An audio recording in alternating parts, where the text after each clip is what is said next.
안녕하세요. 가끔 이제 기독교 안에서도 계속 얘기하는 것 중에 믿음이라는 부분들, 이 믿음이 무엇인가라는 어떤 고민들, 그런 것들 적지 않게 하게 되죠. 예, 사람과 사람 사이에서의 어떤 믿음은 언제든지 깨어질 수 있고 변할 수 있습니다. 제가 제 아내를 믿어도 어느 순간에 믿지 못하는 부분들이 있을 수 있고요. 다른 사람들도 철떡같이 믿었는데 어떤 순간에 보니까 그에 대한 어떤 그 믿음이 깨어져 있는 그런 모습들도 보이게 되죠. 그래서 인간이 갖고 있는 믿음이라는 것은 어떤 한계에 대한 부분이 있습니다. 그런데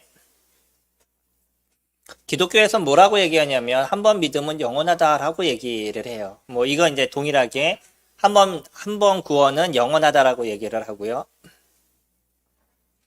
우리가 예수 그리스도를 믿는 그 순간 영생을 얻는다는 표현을 쓰게 되죠. 그러니까 영생이라는 그 표현 자체가 어떤 의미를 갖고 있냐면 한 번 얻은 구원은 영원하다라는 의미를 포함하고 있는 거예요. 그러잖아요. 영생은 영원한 생명인 거잖아요. 근데 어떤 순간에 얻었다가 그 사람이 잘못을 해서 없어지면 영생이 되어져 가지 않는 거죠. 그러니까 영생을 주신다라고 얘기했었을 때 그 영생은 한 번 구원은 영원한 구원이다라는 의미가 함께 그곳에 숨겨져 있습니다. 그러면 우리가 고민해야 되는 부분 중에 하나가 뭐냐면 내가 믿는 믿음이 과연 내 인간적인 나의 모습에서 나는 이것을, 그러니까 소위 얘기해서 내가 나를 모르는데 네가 나를 아느냐 뭐 이런 얘기 있잖아요. 그러니까 내가 내 마음도 잘 알지 못하는데 내가 믿었던 믿음이 과연 이것이 영원한 것인가라는 고민도 저희들은 하게 되는 거죠. 그래서 어떤 순간 마음에 냉랭함을 갖거나 어떤 순간 그 하나님에 대한 의심이 있거나 구원에 대한 의심이 있으면 내가 구원을 안 받은 거 아닌가? 내가 구원을 놓친 것 아닌가? 뭐 이런 고민들도 적지 않게 저희들이 할 때가 있습니다. 이건 인간이 갖고 있는 한계에 대한 모습일 거예요. 물론 어떤 사람은 주님을 믿고 나서 평생 한 번도 자신의 구원을 의심하지 않는 사람들도 있습니다. 전 그런 사람들 보면 놀랍다라는 생각을 가질 때가 있어요. 저는 가끔씩 의심을 했던 적이 있었어요. 왜냐하면 내가 믿는 믿음에 대한 그 확실한 정의들, 이런 것들이 어릴 때는 정확하게 없었기 때문에 나의 믿음을 나의 행위에 자꾸 비춰보거나 나의 믿음을 어떤 내 감정에 자꾸 비춰보는 이런 모습들이 적지 않게 저에게 있었던 거죠. 그러나 이제 말씀을 통해서 이것이 확실해졌었을 때 그 다음부터는 이런 부분에 대한 그 의심은 없습니다. 왜 그러냐면 내 감정이 나의 믿음을 확인해 주는 것이 아니라 하나님의 말씀이 나의 믿음을 확신시켜 주기 때문인 거예요. 그러니까 이 믿음이라는 이 자체가 내 감정에다 놓고 믿었다 안 믿었다라고 얘기한다 그러면 문제가 발생하게 되는 거죠. 그러니까 많은 사람들이 경험이라든지 아니면 자신의 감정이라든지 이런 것으로 믿음을 자꾸 저울질하는 문제가 사람들 속에서는 일어납니다. 그러니까 구원을 받았다 놓쳤다 뭐 이런 어떤 생각들을 자꾸 갖게 되는 것이죠. 근데 왜 그러면 인간이 갖고 있는 한계 속에서는 믿음이라는 자체를 놓고 보면 다른 사람을 믿었다가도 어떤 순간에 믿지 못하는데 그러면 우리도 동일하게 하나님에 대해서 생각할 때 믿었다가도 어떤 순간에는 의심하게 되지 않을까요? 동일하게. 우리가 사람과의 관계 속이나 아니면 어떤 물건에 대한 부분에 있어서도 아니면 미래에 대한 부분에 있어서도 난 분명히 이것을 잘 할 거야 라는 믿음을 가졌다가 어떤 순간에 이것도 잘 안 될 수도 있네 라는 의심을 갖는 모든 것이 우리가 갖고 있는 믿음이 완전하다라고 얘기할 수 없는 부분들을 갖고 있는데 어찌 우리가 하나님에 대한 믿음은 완전하다라고 우리는 스스로 얘기할 수 있냐는 거죠. 성경이 그것을 얘기했었을 때 그러면 그것이 왜 이렇게 확실하게 우리에게 이루어져 가느냐는 거예요. 이 부분에 대한 것은요. 우리 스스로를 놓고 그러니까 인간이 갖고 있는 어떤 한계를 놓고 얘기를 한다 그러면 분명히 우리들은 믿음을 놓칠 수 있는 그런 존재들입니다. 그래서 기독교 안에서도 큰 두 가지의 모습이 있는데 한쪽은 켈빈주의라 그래서 한 번 구원은 영원한 구원이라고 얘기하는 부류들이 있고요. 또 알미니안주의라고 그래서 그들은 구원을 놓칠 수도 있다. 그러니까 내가 하나님을 선택한 것이기 때문에 내가 하나님을 버릴 수도 있다라고 얘기하는 두 부류의 모습들이 있습니다. 소위 이제 장로교 같은 경우는 켈빈주의고 감리교 같은 경우는 알미니엄주의예요. 아니면 천주교도 이제 그런 모습인 거죠. 그렇기 때문에 열심히 수고를 해야 돼요. 열심히 무엇인가 계속 섬김의 모습이 있어야 되고 행위의 모습이 계속 있어야 되는 거죠. 그러면 우리가 행위로 얘기했었을 때 어느 정도의 행위를 가졌을 때 믿음이라고 얘기하고 어느 정도의 행위를 갖지 않으면 믿음을 놓쳤다라고 얘기할 수 있는 건지, 이것도 어떤 기준적인 부분들이 분명히 있어야 되는 거죠. 이렇게 여러 가지 어떤 이야기들이 우리에게 일어나고 우리 사람이 갖고 있는 한계성도 우리가 생각하게 됐었을 때 또 고민하는 부분들을 또 적지 않게 있지만, 그러나 분명히 우리가 잊지 말아야 될 것이 있습니다. 그게 뭐냐면 믿음이라는 이 단순함의 모습이 왜 우리에게 영혼을 이야기해 줄 수 있냐 그러면 그것은 우리가 믿는 그 순간 성령께서 우리 가운데 함께 하시기 때문인 거예요. 이건 아주 놀라운 신비인 것입니다. 그러니까 우리는 예수 그리스도를 선택하고 예수 그리스도를 영접하는 아주 단순함의 모습을 갖고 있었지만 그 마음의 그 중심과 믿음을 통해서 그 마음을 갖고 주님이 저희들에게 하나님의 그 성령, 삼위이신 그 성령을 우리에게 부어주신다는 거예요. 그러니까 성령께서 우리 가운데 함께 하심으로 인해서 이제는 그 성령과 같이 살아가는 삶의 모습이 되어져 가는 거죠. 이것을 믿음이라고 얘기합니다. 그래서 그 성령이 나를 지배하고 성령의 이끄심에 따라 살아가는 삶을 살아가다 보니까, 그러니까 주님을 놓칠 수 없는, 이 믿음이 끊어질 수 없는 인생이 그때부터 이어져 가는 거죠. 에베소서 1장 13절은 그렇게 얘기하죠. 너희가 그 가운데서 듣고 또한 그 가운데서 믿어 약속의 성령으로 인치심을 받았다라고 얘기를 해요. 우리가 예수 그리스도에 대한 메시지를 듣고요. 그러시구나. 그래서 우리가 마음속에 그것을 믿는 그 순간에 성령의 인치심이 우리 가운데 있어서 그때부터 이 성령과 함께 살아가는 인생을 저희가 살아가게 된다는 거예요. 많은 사람들이 성령을 오해해서 성령이여 내게 오소서, 나에게 성령을 부어주소서 이렇게 기도하는 많은 사람들이 있는데, 성령은 예수 그리스도 그분을 믿는 그 순간에 우리에게 한 번 이루어져 나가는 겁니다. 물론 성령 충만은 조금 다른 얘기인 거죠. 그것은 말씀이 우리에게 충만해지고 하나님의 말씀에 지배를 받는, 그러니까 정확하게 성령의 지배를 받는 인생을 살아가는 것을 성령 충만이다 그렇게 표현을 해요. 그래서 우리가 성령 충만한 삶을 살아가는 것은 중요한 것이지만, 그러나 성령의 임재를 자꾸 원하는 삶을 살아간다는 것은 그 안에 성령과 함께하는 인생이 되어져 가지 않고 있는 거죠. 우리 내면에 성령께서 함께 하신다 그러면 우리는 그분을 따라가 살아가는 그런 인생을 살아가게 되는 거예요. 이것이 믿음의 놀라운 신비에 대한 부분입니다. 만약에 우리가 행위를 통해서 이와 같이 주님 앞에 나아갈 수 있는 존재라고 그러면 얼마나 힘드시겠어요? 얼마나 많은 행위가 우리 가운데 있어야 되고, 그 행위가 없는 순간에 우리는 얼마나 불안하고 힘든 인생을 살아가야만 되겠어요. 그런데 주님께서는 그런 연약한 저희들의 모습을 아시고 이 성령 하나님을 통해서 우리가 그분의 지배를 받는 인생을 살아가게 하신다는 거예요. 우리의 이 단순한 믿음을 통해서 예수 그리스도 그분을 영접하는 그 모습을 통해서 우리들의 인생의 모든 것을 변화시키고 바꿔 가시는 모습을 가져가시는 거죠. 이것이 믿음의 놀라운 신비에 대한 부분입니다. 그러니까 우리가 이제 삶의 모든 것이 변하게 되는 거예요. 예전에 사단의 영역에서부터 지금은 하나님의 영역으로 변하게 됐고요. 사망에서부터 영생으로 변하게 됐기 때문에 이 영생에 관련된 인생이 무엇이고 그리고 하나님과 관련된 인생이 무엇인지를 배워가고 그 안에 더 거하는 인생을 저희가 살아가게 되는 거죠. 그래서 주님이 주시는 위로와 쉼이 우리들 인생에서 함께 이루어져 가고 있습니다. 오늘 우리는요, 좀 심각한 이야기를 살펴보게 될 거예요. 뭐냐면 예수 그리스도께서 잡히시는 모습을 저희들이 보게 될 거고요. 이것이 곧 그분의 십자가로 나아가게 되시는, 죽음을 맞이하시게 되는 모습이 되어져 가는 거죠. 또 여기에는 베드로가 등장을 합니다. 또 안나스라는 그 예전의 대제사장이 함께 등장을 해요. 세 명이 등장을 하는데 예수 그리스도, 베드로, 안나스가 등장을 합니다. 근데 서로 각자 갖고 있는 포지션이 조금씩 달라요. 어떤 모습이 조금씩 다른 거죠. 예수 그리스도는 말씀 그대로 우리가 아는 것처럼 하나님의 아들로 이 땅에 오신 구세주로서의 일들을 이뤄가시는 것이고요. 베드로는 그런 예수 그리스도의 제자임에도 불구하고 그가 했던 행동의 모습이 뭔가 조금 고민하게 되는 것.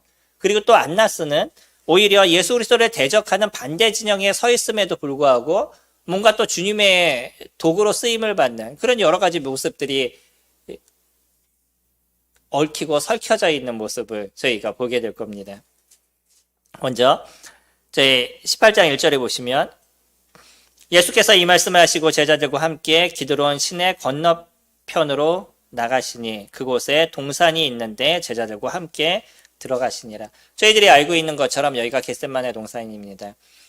요한은요, 예수님이 겟셋마네 동산에서 기도하셨던 그 슬픔의 기도, 주님 할 수만 있으시면, 아버지 하나님 할 수만 있으시면 이 잔을 내게서 멀게 하여 주옵소서라고 기도하셨던 그런 그 애절한 기도의 모습을 요한은 빼놓고 있어요. 왜 그것을 우리에게 보여주지 않는지는 정확하게 알 수 없지만 그러나 요한이 얘기하고 싶었던 것은 조금 더 다른 부분을 저희들에게 말하고 있는 거죠. 예수님은 습관에 따라서 겟셋마네 동산에 가셨다고 누가복음에서 이야기를 하고 있습니다. 그만큼 주님은요 자주 그곳을 가셨다는 거예요. 우리가 습관이 들어낸다는 것은 한순간에 들여지지 않잖아요. 이건 오랜 어떤 반복된 행동을 통해서 습관이 되어져 가는 거죠. 그러니까 예수 그리스도 그분도요 자주 그곳에 가셔서 자주 주님께 기도하는 그런 시간들을 주님이 가지셨습니다. 그러니까 거기에는 그 장소를 누가 알 수 있냐면 함께 했던 제자들은 그 장소를 정확하게 알고 있는 거죠. 주님이 이때쯤 되면 어디에 계시겠다라는 것을 대부분은 알고 있었어요. 그래서 13장부터 시작되고 있었던 이 다락방 강화가 다락방에서 말씀하셨던 주님의 이야기를 우리가 보통 다락방 강화라고 표현을 하죠. 그게 17장에서 끝납니다. 그래서 끝나고 나서 주님은 그곳으로 걸어가시게 돼요. 그때 우리가 중간에서 봤던 것처럼 13장에서 가룟 유다가 예수님과 같이 식사하다 거기서 자리를 뜨게 되죠. 그리고 나서 대제사장들을 만나게 되고 그들에게 은 30에 예수님을 팔게 돼요. 그리고 그 사람들 3절에서 얘기하는 유다가 군대와 대제사장들과 바리새인들에게서 얻은 아랫사람들을 데리고 등과 횃불과 무기를 가지고 그리로 오는지라 라고 얘기를 하고 있죠. 군대라고 얘기하면 아마 로마에 속한 그런 사람들일 것입니다. 거기다 대제사장과 바리새인들이 고용했던 어떤 그러한 사람들, 그런 종들, 이런 사람들을 데리고 그곳으로 유다가 오고 있어요. 그러면서요, 무기를 갖고 왔다라고 얘기를 합니다.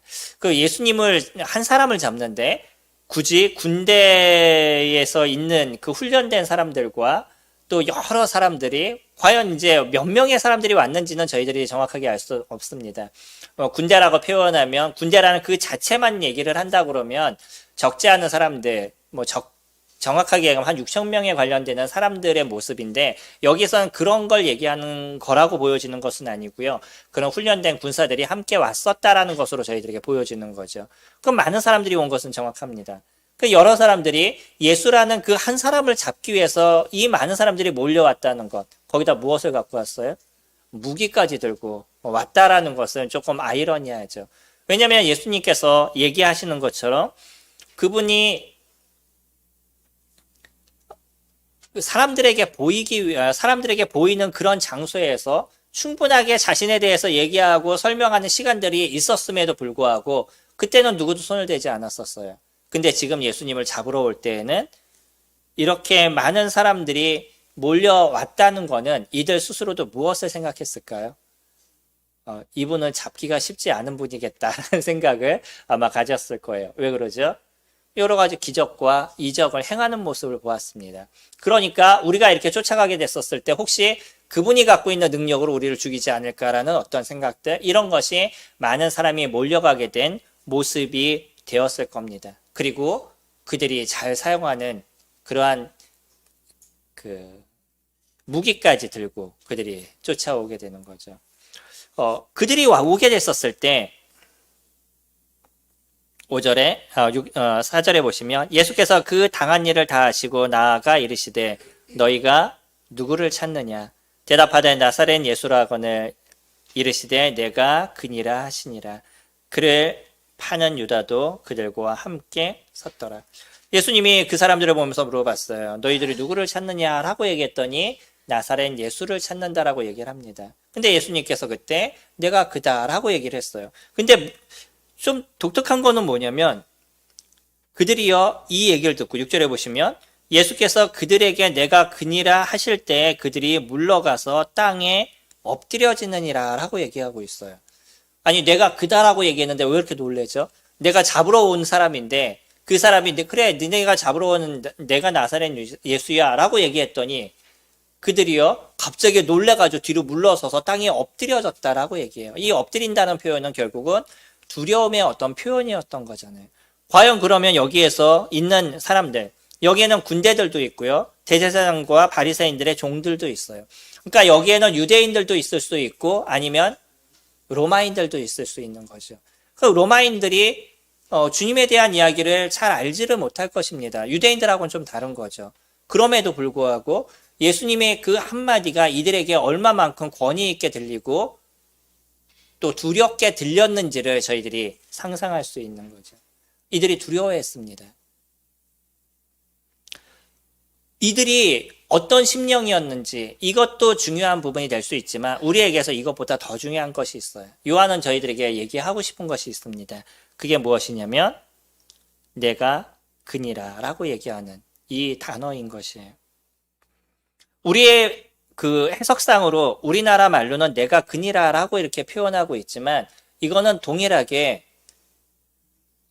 출애굽기에서 얘기하고 있는 에고 에임이라는 그 단어를 사용하고 있습니다. 헬라어로 동일한 단어를 쓰고 있어요. 거기에서는 출애굽기에서는 뭐라고 얘기하냐면 나는 스스로 있는 자다라고 표현해요.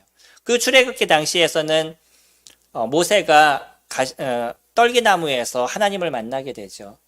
그리고 나서 하나님과 여러 가지 대화를 하게 되는데 모세는 끝까지 애굽의 바로에게 나아가기가 싫었습니다. 그에게 가서 말하다가 죽을 수도 있고 어떤 두려움이 있었어요. 그래서 끊임없이 안 가겠다라고 얘기하면서 뭐라고 얘기하냐면 내가 누구간데 그 사람이 가가지고선 얘기한다고 그 사람들이 그 말을 듣겠습니까? 이스라엘 사람들조차도 내 말을 듣지 않을 거예요. 그럼 나에게 이런 얘기를 했던 사람, 그 사람이 누군지 내가 어떻게 설명하겠습니까? 라고 얘기했을 때 그때 주님께서 자신을 표현하면서 에고 에임이라는 표현을 쓰셨어요. 그거는 다시 얘기하면 하나님 스스로를 갖다 설명할 수 없는 거예요. 그냥 나는 나다라는 의미입니다. 정확하게 얘기한다 그러면 나는 나다라는 얘기예요. 그러니까 내가 나라는 게 설명이 가능한가요? 성도님들이 당신 누구예요? 나는 납니다 라고 얘기하면 이상한 사람인 거잖아요. 근데 하나님께서 그와 같은 표현을 쓸 수밖에 없는 것은 뭐냐면 하나님을 설명할 수 있는 표현이 없다는 거예요.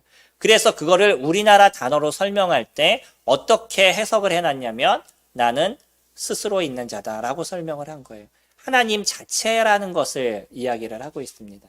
그러니까 예수 그리스도 그분도요. 지금 여기에서 동일한 단어를 우리에게 쓰는 것, 내가 그니라라고 얘기하는 이 단어가 동일한 그 말을 저희들에게 해주고 있는 것은 뭐냐면 나중에 이 글을 읽는 독자들, 요한이 쓴 이 서신서를 읽는 그런 독자들이 우리가 예수 그리스도 그분이 누군지를 인식하라라고 얘기하고 있는 거예요. 예수님은 누구시라고요? 하나님이시라는 겁니다. 예수님이 하나님이 하셨던 그 이야기를 그대로 사용하고 있어요. 그러니까 예수님께서 하나님이심을 우리가 인정해야 되고 그것을 알아야 된다는 거죠. 믿음이라는 것은 그렇습니다. 아까 서두에 우리가 믿음에 대한 표현을 믿음에 대해서 저희가 같이 이야기를 나눴는데 이 믿음이라는 것이 우리는 그냥 믿습니까? 라고 얘기하면 뭐 믿습니다 라고 얘기하지만 그러나 이 믿음이 무엇을 갖고 믿는다라고 얘기하는지에 대한 것도 중요한 거죠. 저희가 믿는다라고 얘기했었을 때 그것은 예수 그리스도 그분이 하나님이심을 저희들이 믿는 것이에요. 이건 아주 놀라운 것입니다. 왜냐하면 하나님이시고 하나님이라는 그분은 완전하신 분이신 거예요. 그분은요, 이 세상을 창조하신 분이고요. 그분은 저희들을 만드신 분입니다. 이 세상이라는 자체만 놓고 우리가 얘기를 해도 지금 이 세상에 얼마나 많은 일들이 일어나요. 미국에는 지금 영하 50몇 도까지 떨어지는 그런 지역이 있어서 알래스카보다 더 춥다라는 얘기도 들리고 있고요. 재밌는 건 중국에서 얼마 전에 너무 더워서 해변에서 그 수영을 했던 사람이 하루 만에 갑자기 영하로 떨어져 가지고서는 그 다음에 두꺼운 옷을 입고 다니는 아주 이상한 그런 일들이 지금 발생하고 있습니다. 지구라는 이곳이 우리는 그냥 자연스럽게 살아간다라고 생각하지만 이 환경에 대한 부분을 우리 스스로가 어떤 것 하나도 조절할 수 없는 모습인 거예요.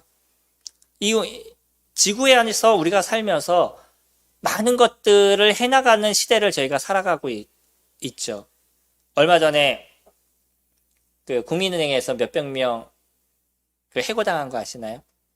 갑자기 해고 통지가 왔어요. 왜 그런지 아세요?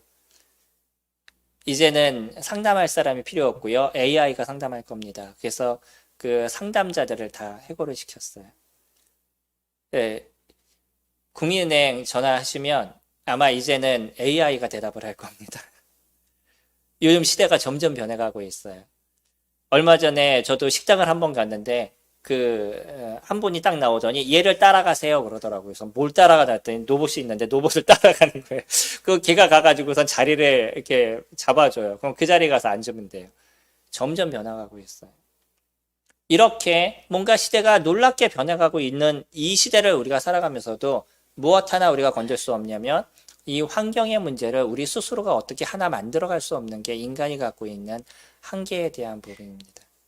그런데 이 자연을 주장하시고 이 자연을 이끌어 가시는 것이 아버지 하나님이신 거죠. 그래서 예수 그리스도 그분도 이 땅에 계실 때 하셨던 것이 폭풍우를 잔잔하게 하시는 것. 그러한 자연을 움직이시는 일들. 이것도 예수 그리스도 그분이 하셨던 겁니다. 한번 생각해 보셔요. 이런 완전하신 하나님을 저희들이 믿습니다. 예수 그리스도 그분이 하나님이신데 그런 완전하신 하나님을 저희들이 믿어요. 그러면 저희들에게 부족한 게 무엇이 있을까요? 이 세상을 이끌어 가시고 이 세상을 창조하시고 이 세상을 만들어 가신 그분을 저희들이 믿어요. 그러면 우리에게 부족한 게 무엇이죠? 믿음은 그런 겁니다. 그분이 하나님이심을 저희가 믿는 순간에 우리가 갖고 있는 자존감, 우리가 갖고 있는 자존심, 아니면 인간이 갖고 있는 이기심, 이런 모든 것들이 아무 소용이 없다라는 것을 우리가 깨닫게 되는 거예요. 우리는 우리 스스로가 얼마나 소중하고 중요한지, 내 안에 있는, 아니면 내 자체에 대한 어떤 조그만 사람들의 어떤 이야기들, 이런 것도 나는 듣기 힘들어하고, 어려워하고, 화나고, 짜증을 내고, 내 자존감에 어떤 상처를 입을까봐, 내 마음에 어떤 상처를 입을까봐, 끊임없이 이런 하나하나에도 화가 순간적으로 일어나는 게 인간의 모습인데 우리가 하나님을 아는 그 순간에 그런 모든 것들이 아무런 의미가 없다라는 것을 저희들이 깨닫게 되어져 가는 거예요. 그분이 하나님이심을 내가 인정하는 순간에. 왜냐하면 하나님 안에서 내가 살아갈 때 그 외적인 것은 중요하지 않다라는 것을 저희들이 배워가는 겁니다. 베드로요. 우리가 지금 살펴보는 베드로의 모습은요. 예수님과 함께하는 인생을 살아갔던 모습이었던 거죠. 그가 3년 반 동안 예수님을 쫓아다녔습니다. 그러면서 예수님께서 하셨던 그 모든 것을 보고 알고 깨달았던, 오히려 또 이 이후에 어떤 문제가 생길 건지에 대해서도 베드로는 다 알고 주님께 들었던, 하지만 그것을 정확하게 이해하지 못했던 모습을 갖고 있죠. 예수님이요, 제자들을 복음을 전하기 위해서 보냈을 때 돈도 갖지 마라, 주머니도 갖지 마라, 신발도 2개 챙기지 마라, 그냥 가라. 그럼 내가 너희들을 도와줄게 라고 얘기하셨어요. 그들이 복음을 전할 때 그렇게 갔습니다. 근데 갑자기 주님이 잡히시기 전에 뭐라고 얘기하시냐면 이제는 너희들이 칼을 준비하고 돈을 준비해라 라고 얘기했어요. 그래서 지금 보면요, 10절에 보시면 이에 시몬 베드로가 칼을 가졌는데 그래서 칼을 갖고 있어요. 이때 한 사건에 대한 걸 주님께서 준비하셨다라고 보여지고요. 그러면서요, 베드로는 내가 예수님을 무엇으로 지킬 수 있다라고 생각한 거겠죠? 칼로 지킬 수 있다라고 생각했습니다. 베드로는요, 칼을 찼을 때 내가 이것을 갖고 이제 예수님을 지킬 거야 라고 자기 나름대로 생각을 했어요. 왜냐하면 예수님은 계속 얘기했죠. 내가 이제 죽을 거다, 내가 잡힐 거다, 이런 표현을 계속 썼기 때문에 베드로의 그 심령 가운데 내가 이 칼을 갖고 이제 주님을 지킬 수 있을 거야 라는 그런 자만심이 그에게 있었습니다. 그리고 나서 예수님이 잡히는 그런 상황이 됐었을 때 자기가 칼을 빼서 대제사장의 종의 귀를 베었어요. 여기는 벤 걸로만 나오지만 다른 데서는요, 주님께서 그 귀를 잡아서 다시 그 종의 귀를 붙여주시죠. 그러면서요, 칼로 흥한 자는 칼로 망한 것에 대해서 이야기를 하십니다.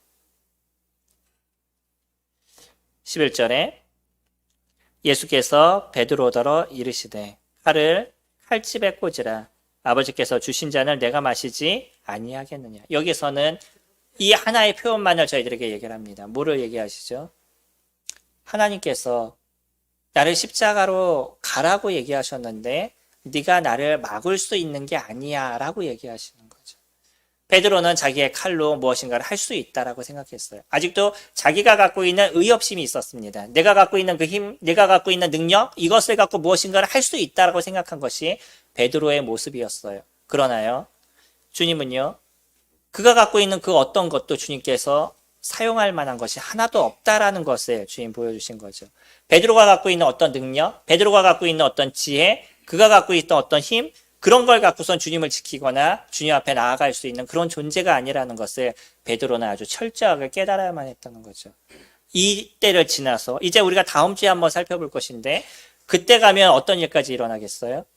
베드로가 예수님을 부인하는 문제까지 발생하게 되는 거죠.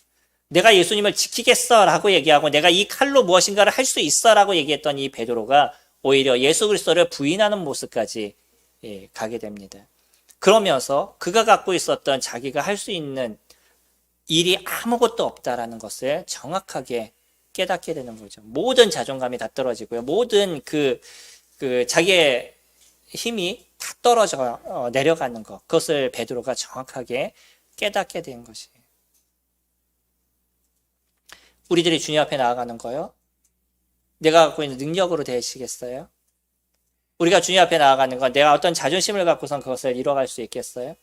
내가 주님 앞에 나아가는 것이 내가 갖고 있는 어떤 물질과 힘을 갖고 그것을 이뤄가실 수 있겠어요? 어떤 모든 것도요, 우리가 주님 앞에 들고 나갈 만한 것이 아무것도 없습니다. 오직 우리가 주님 앞에 나아갈 수 있는 그 하나는 뭐냐면 아버지 하나님 그분을 인정하는 것, 예수 그리스도 그분을 인정하는 것, 그분이 이 땅에 오신 하나님이심을 내가 인정하고요, 그분이 나의 구세주이심을 인정하는 그 마음 하나만을 갖고선 주님 앞에 나아가는 것이지 우리가 어떤 것을 갖고선 주님 앞에 나아갈 수 있지 않습니다. 오히려 주님은요, 사람을 사용하신다 그러면 어떤 사람까지 사용하시냐면 12절에 보시면 이에 군대와 천부장과 유대인들의 아랫사람들이 예수를 잡아 결박하여 먼저 안나스에게로 끌고 가니 안나스는 그 해의 대제사장인 가야바의 장인이라. 이분은 그 이전에 대제사장을 역임했던 그 원로입니다. 대제사장 원로이신 분인 거죠. 그분은 그때 어떤 얘기를 했었냐면 14절에 가야바가 아니죠. 안나스가 아니요. 죄송합니다. 지금 현재 대제사장인 가야바를 주님께서 쓰시게 되는데 가야바는 뭐라고 얘기하냐면 유대인들에게 한 사람이 백성을 위하여 죽는 것이 유익하다고 권고하던 자다라고 얘기를 해요. 이 가야바는 그런 얘기했습니다. 예수님에 대해서 많은 사람들이 같이 이야기를 하는 그런 상황 속에서 가야바가 그런 얘기를 그 전에 했었어요. 너희들 잘 생각해봐. 이 한 사람이 죽고 백성이 사는 게 나아? 아니면 백성이 죽고 이 한 사람이 사는 게 나아? 그러니까 이 가야바는 이 한 사람을 죽여서 백성을 살려야 돼라고 얘기했던 사람이었었어요. 이 사람이 이와 같은 얘기를 했던 것은 인간적인 모습에서 그냥 인간적인 그 생각을 갖고 이야기를 한 것이지만 그러나 실질적으로 이 얘기는요, 하나님께서 이 한 사람을 통해서 이 세상을 어떻게 구원하실지에 대한 것을 많은 사람들에게 알려주신 거죠. 예수 그리스도 그 한 분이 죽으심을 통해서 세상의 모든 사람들을 구원하셨습니다. 하나님이신 그 예수 그리스도 그분이 십자가의 죽으심을 통해서 사망이라 이 죄에 대한 대가를 그곳에서 해결하시고요.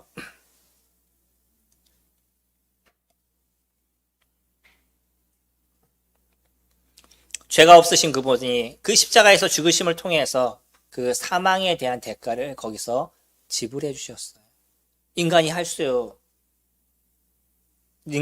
절대 할 수 없는 그 일을 예수 그리스도 그분이 그 일을 모든 것을 이루어 주시고요. 그리고 단 하나, 이제 저희들에게 얘기하시는 게 네가 나를 믿으면, 네가 나를 인정하면, 너희들이 내 안에 거하면 그러면 내가 너희들에게 영생을 줄게 라고 얘기하신 거죠. 저희들은 그 놀라움의 은혜를 입는 인생을 살아가고 있습니다. 그렇기 때문에 우리가 갖고 있는 그 어떤 그 작은 능력을 갖고 또 주님 앞에 나아갈 수 없는 그런 존재라는 것을 저희들이 깨닫고 있어요. 우리가 갖고 있는 힘이라든지 우리가 갖고 있는 물질이라든지 아니면 우리가 갖고 있는 재능이라든지 그 어떤 것도 이것을 통해서 주님 그 구원의 은혜를 살 수 있는 것이 아무것도 없다라는 것을 저희들이 깨닫고 있는 것이죠.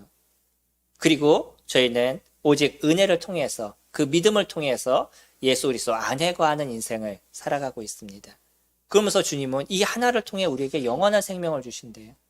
얼마나 놀라움의 인생을 저희가 살아가죠.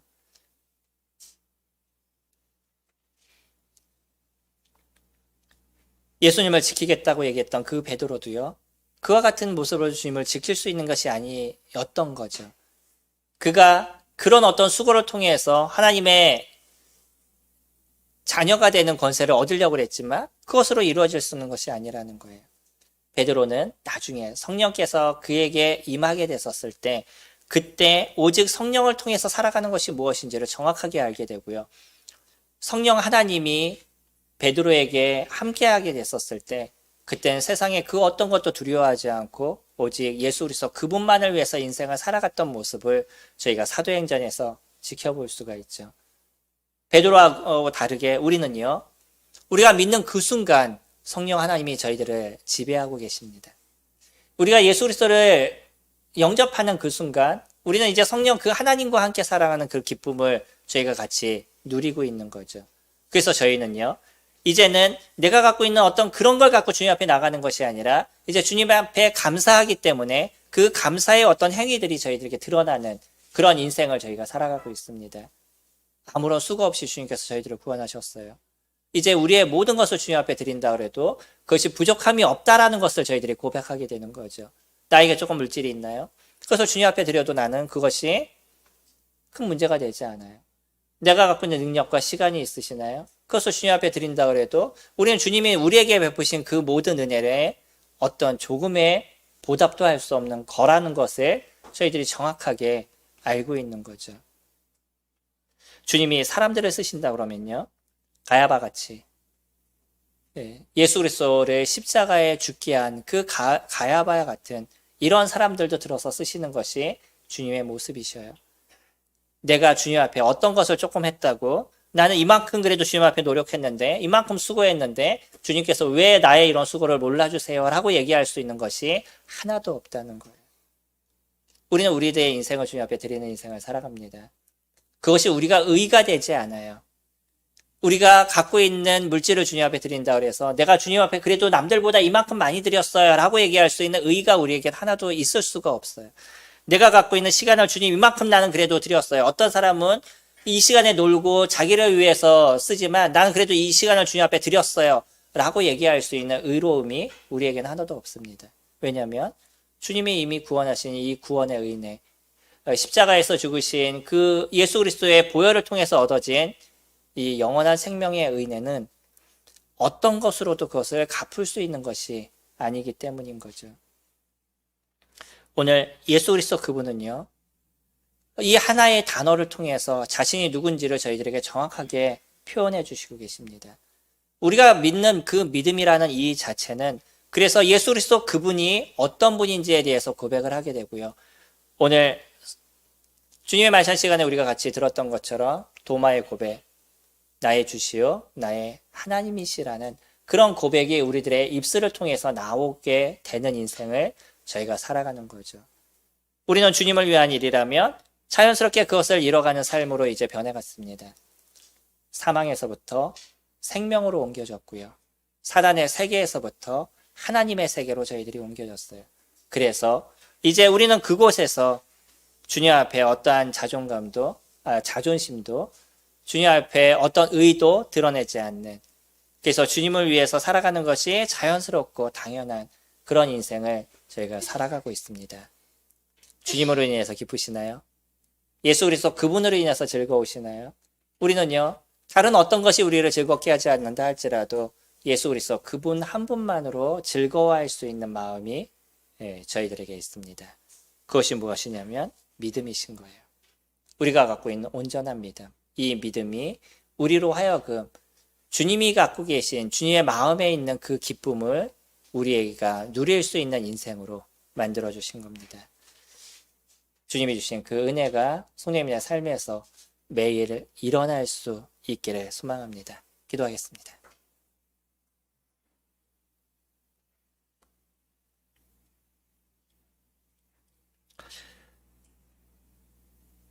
존귀하신 아버지 하나님 감사를 드립니다. 예수 그리스도 그분이 어떤 분인지를 저희들로 알게 하시고 그분을 믿는 믿음이 무엇인지를 저희들로 깨닫게 하셔서 그리스도를 영접한 그 하나만으로 인해 하나님의 자녀가 되는 권세를 누릴 수 있도록 도우심에 감사를 드립니다. 저희가 그냥 한 공동체의 편입이 되고 이제 한 공동체의 일원이 되는 그런 것이 아니라 하나님의 자녀가 되는 권세를 저희들이 누리게 하시고 그 안에서 쉼과 안식을 이뤄갈 수 있는 삶이 될 수 있도록 도와주시며 감사를 드립니다. 그리스도의 은혜 속에서 쉼이 되는 인생을 사는 저희 성도님들이 되게 하시고 세상의 많은 일들 속에서도 여전히 주를 볼 수 있는 그런 하루하루의 인생이 될 수 있도록 도와주시기 원합니다. 오늘의 이 시간 함께 하시고 도우신 주님 앞에 감사를 드립니다. 예수님의 이름으로 기도드렸습니다.